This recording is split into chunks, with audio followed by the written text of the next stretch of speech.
Stargazing on a budget, it's not just possible, it's downright magical.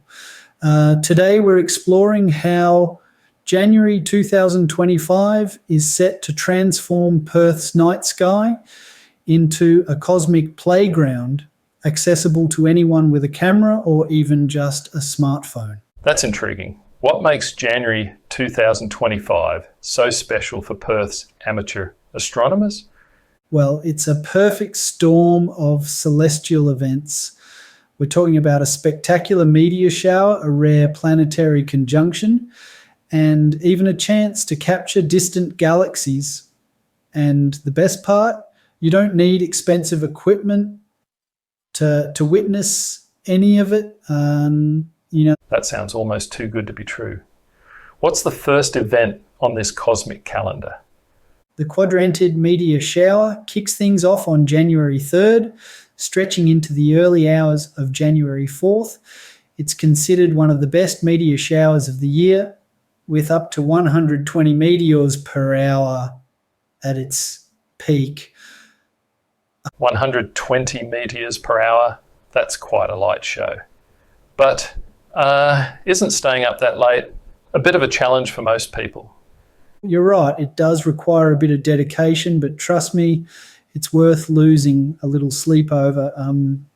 The sweet spot for viewing is after midnight, when the radiant point is highest in the sky. For Perth locals, dark sky spots like the Perth Hills or coastal locations like Cottesloe Beach are ideal. So we've got the location sorted. But how do we actually capture these meteors on camera? The setup is surprisingly simple. First, you'll need a sturdy tripod that's non-negotiable. Set your aperture wide open, ideally f2.8 or wider. Then crank your ISO to 1600 or higher, even 3200 if your camera can handle it without too much noise. Won't that introduce a lot of grain into the image? It can. But remember, we're shooting in near darkness. The key is finding the right balance. For shutter speed, aim for 10 to 20 seconds. This will capture those beautiful meteor trails without turning the stars into streaks. Any other tips for capturing the shower? Oh, absolutely. Use your camera's interval shooting mode or an external intervalometer.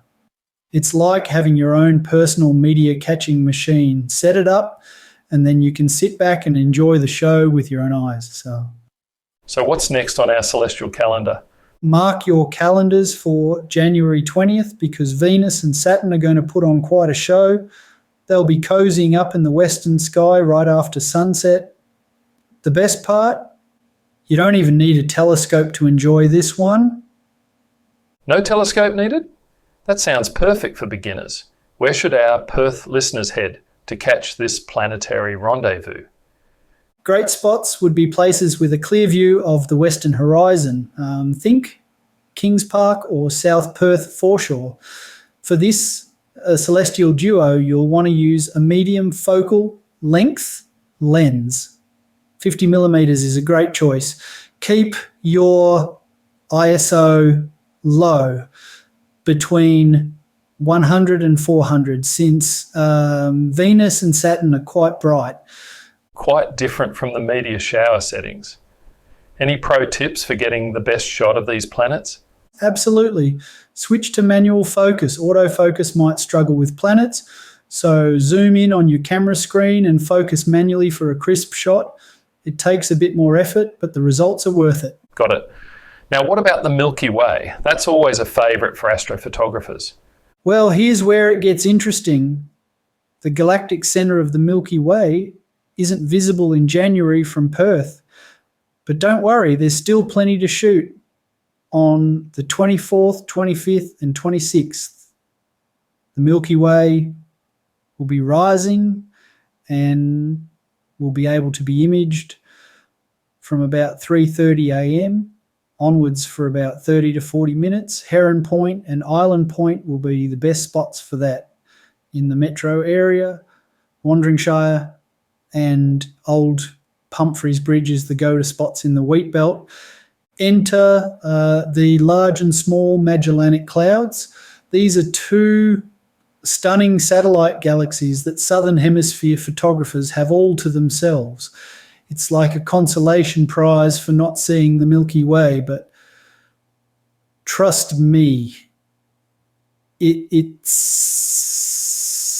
a pretty spectacular consolation.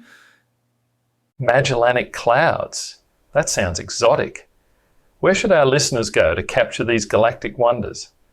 For the best views, you'll want to head out to spots like Lake Clifton or Lancelin, where the skies are darkest. Use a wide-angle lens. 14 to 24 millimeters is perfect. Keep your aperture wide open at f2.8 and bump your ISO up to 3,200 or even 6,400. That's quite a high ISO. Won't that introduce a lot of noise into the image? It can, but modern cameras handle high ISOs much better than they used to. Plus, when you're shooting something as faint as these galaxies, you need all the light gathering power you can get. The key is to balance your settings and maybe do a bit of noise reduction in post-processing.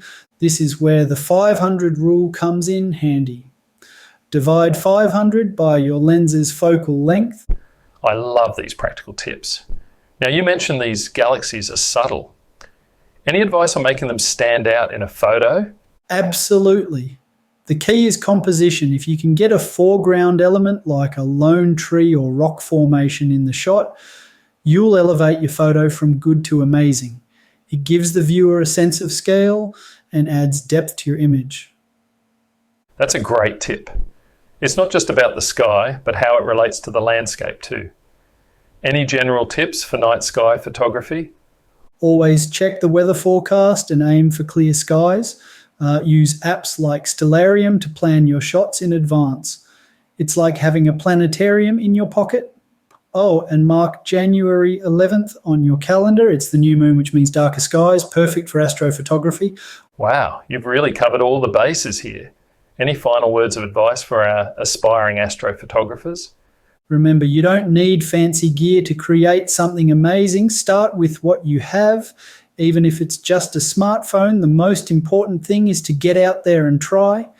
Each attempt is a learning experience, and you'll improve with every shot you take. It's not about having the most expensive equipment, but about capturing the wonder of the night sky, right?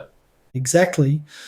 It's about connecting with the universe in a tangible way. There's something magical about capturing a moment in the cosmos.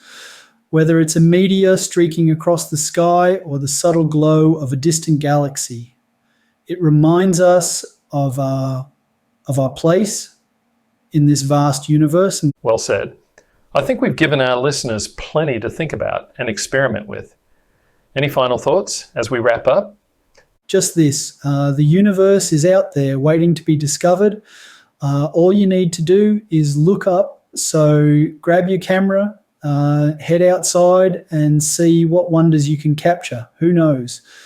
The shot you take this January might be the one that ignites a lifelong passion for astrophotography. So don't forget to hit the like, subscribe and share button and help our passion for astro grow in the wider community. Thanks for listening and have a Merry Christmas and a Happy New Year. Clear skies, everyone.